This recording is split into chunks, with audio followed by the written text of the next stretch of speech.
In this episode, I make one of the gate assemblies and the hopper assembly, and do a ton of testing.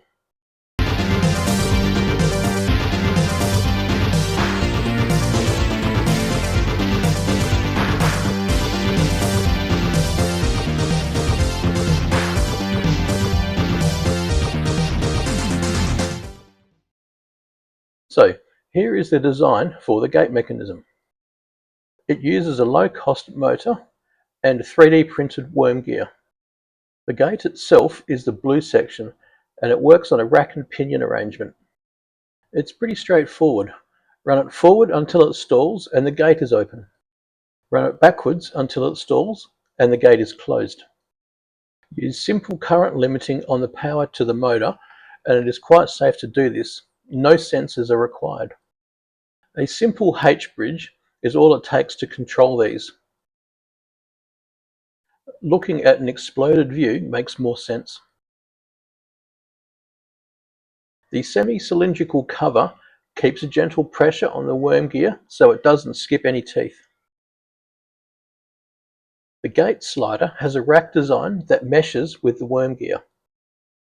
The worm gear itself is a tight pressure fit to the motor's shaft, and the motor is a tight pressure fit to the housing of the assembly. In my opinion, this was an ingeniously simple design. Science disagreed with me, and it turned out to be an unmitigated failure. It turns out that when it stalls, there's a little thing called gear binding that is caused by the inertia. When you try to run it in the other direction, it takes a lot of power to unbind the mechanism, and this doesn't work when you have current limiting. There is no solution to this problem because it's just a bad design, so scrap it and move on. What about one of these? They're about $7 compared to the $1 for a DC motor, and I will need 7 of them. But I have one in stock from a project that I scrapped about 20 years ago, so let's give that a try. It's more complicated, but this is much nicer. The servo drives an eccentric cam that rotates inside of a rectangular compartment. The rectangular compartment slides in or out to move the gate paddle. Now, let's take this one apart.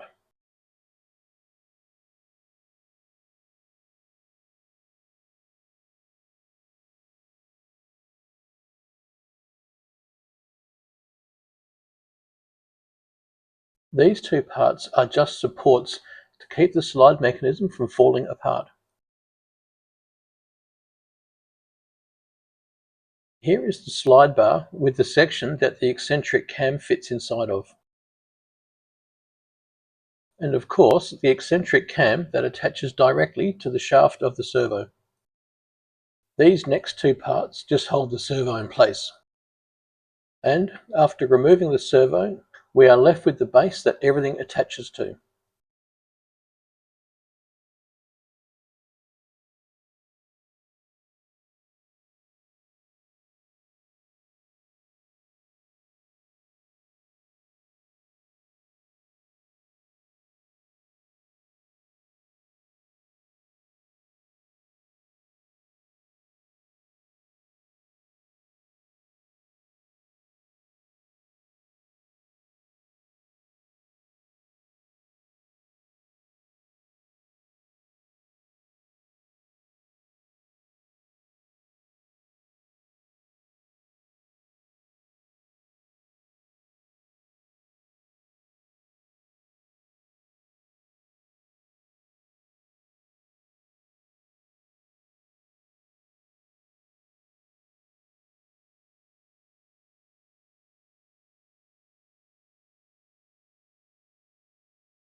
Now we are starting to get somewhere, but we are still feeding the Skittles in manually.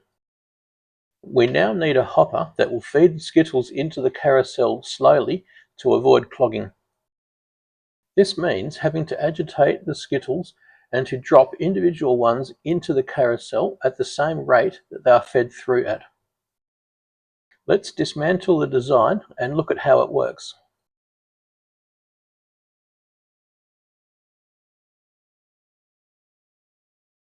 First, let's remove the fill chamber.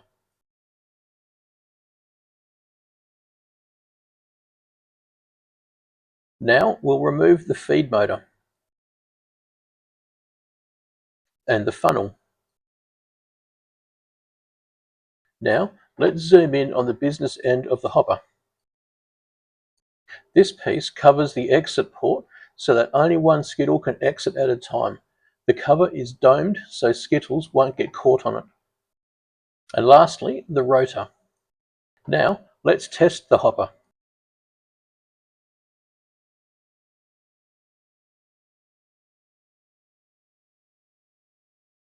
The motor actually turns at the same rate as the carousel motor. This means that this motor rotates in sync with the carousel.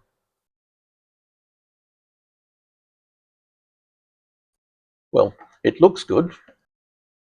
This video is running at double speed.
There's still so much more to be done.